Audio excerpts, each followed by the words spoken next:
ladies and gentlemen, because we assume some of you are out there. It's Rebecca and Erin. Hey, and hey, we are in between friends, and we are so excited that you are here. We're excited that we're here. Absolutely. We are going to talk a little bit today about dynamics in a relationship and how things do change, obviously, in a marriage.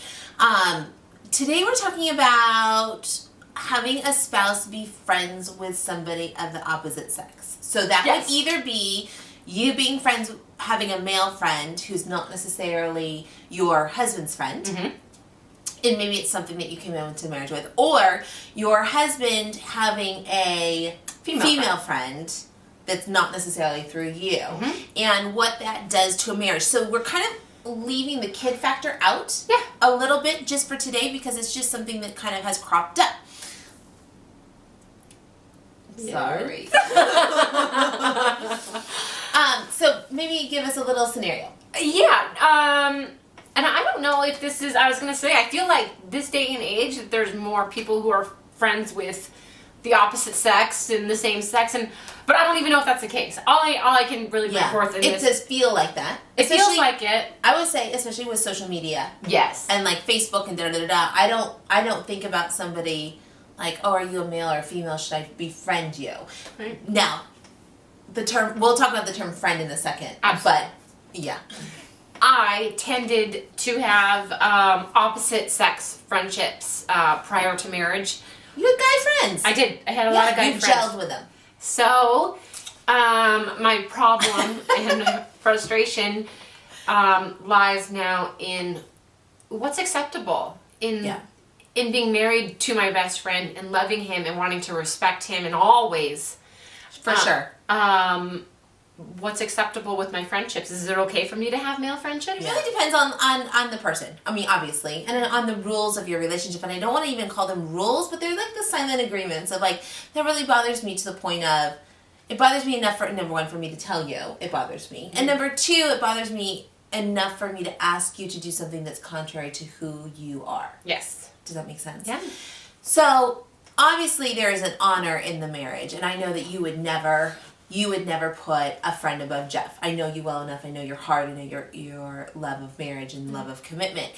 But at the same time, there is a grieving process because you're like, you know, that guy has been my friend for 10 years before Jeff even knew I existed. Yeah. And has walked me through really tough periods of my life. And one, you can take him out of your life completely and just say, thanks so much. This has been great. Nice to know you. Yeah, I used you for 10 years. I'm just kidding. But that is kind of what I feel like. I know. Because that's where I'm at. In Rebecca telling you all these things about me as a wife, that is true to me. And I would never want my husband to, if this is going to bother him, I would never want him to carry that with him to fuel some friendship of mine. No, done. No. That's fine. I feel like I'm abandoning him, my friend, a little bit. Your friend. Because there was an allegiance prior to the relationship of the marriage. I understand that. And I think that that's something that you could validly have a conversation with that friend. The other option would be you include that person in the life that you have with Jeff. Mm-hmm. If Jeff is willing to begin a friendship with this person, and then it becomes when that guy starts dating, then it's that couples relationship. I mean, that's another option as well. I know a lot of people who bring their existing friends into the marriage and they become joint friends, and I think that's a beautiful thing as well. But that just may not be where Jeff is, or that they even mix and match. Yeah. So obviously, honor your husband, who's not being irrational. No. And I understand his point is, I want to protect the marriage. Mm-hmm. Your point is, but I'm sad. Yeah.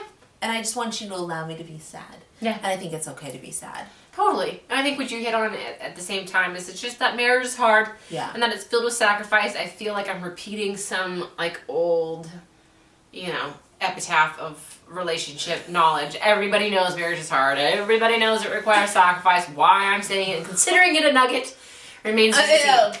But it's just a weird thing to learn and to come in and to, because you don't recognize what those sacrifices are going to be. Right. And you never know them until they're like smack dab in the middle of the face, and then you're like, what? This sucks. You want me to quit my job? Yeah. Because you want me to be home with the family? Yeah. What? It's hard. It's really hard. It's hard. But that's when you realize your life together is more important than the life that you lead apart. Hopefully that gives you something to chew on. It's not a pretty topic because it's talking about a very real aspect of marriage that we just don't talk about. We keep it very hidden. It's in the closet. You know, we don't talk about the fact that we don't get along because everybody gets along. Everybody gets along. After a half hour, everybody kisses and makes up, and then they have the end of the sitcom. They have the closing credits. Yeah. It's fine. So it's hard. It's hard. But we want you to hang in there, especially for the sake of you and for the sake of your kids. We admire you. Thanks for joining us. If you want more, check out our blog at inbetweenfriends.com. And if you want, leave us a comment. Leave us your thoughts. What do you think about having friends of the opposite sex? Does that work for your relationship or does it not? And why or why not? Until next post, we hope you're well. Take care.